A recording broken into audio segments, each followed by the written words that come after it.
الحمد لله رب العالمين. سبب دی اش سبب پیدا بینا خشوعه و خوشکاندن نویج مروی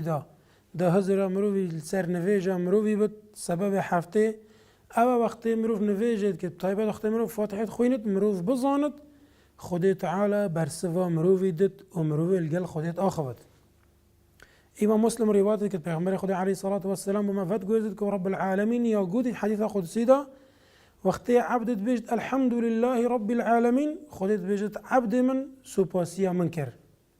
چنکه تو بجد الحمد لله رب العالمین سپاسی و حمد همی بو خدا بن. وقتی مروفت بجد الرحمن الرحیم يعني خدي دلوفانا برحمة رب العالمين بجد أثنى علي عبدي عبدي من بندي من مدحت مكرن. وقت عبدت بجد مالك يوم الدين خدت عارض بجد مجدني يعني عبدي من أز مازن كرم وأز مازن دينام. وقت بجد إياك نعبد وإياك نستعين يعني يا رب يا عبديني بوتب تنتكن ودا خوازه هاری کاریش تب تنید خوازن خودت بجد افت ناف برا من و عبد من دایا هر تشتاكي ببت از دمه ووقت بجد اهدنا الصراط المستقيم صراط الذين أنعمت عليهم غير المغضوب عليهم ولا الضالين خودت عارض بجد ولي عبدي ما سأل چنكي مروف دعات كت يا ربي اهدنا الصراط المستقيم باري من بدرك راست وجاتو بزانا مسلمان ها هوصا خودت تعالى برسفا مروفي دت چنكي مروف يلقال خودت آخوت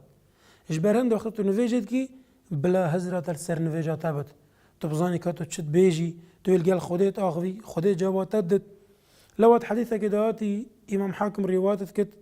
و شیخ البانی صحیحت کت پیغمبر خدا علیه الصلاة والسلام بجد ان احدكم اذا قام يصلي فانما يناجي ربه فلينظر كيف يناجيه اگر ایکش ورابی و دی نویجا خوکت بلا او بزانت او یه مناجات الگل خودت کت یه دانستان الگل خودت کت الگل خودت آخوت بلا بزانت سحكتي كادي تشاو الجل خدي آخوت كادي تشاو طلبش خدي كت كادي تشاو نویجی بو خدي كت وجا گرینگ مسلمان دمی تو نویجی بکی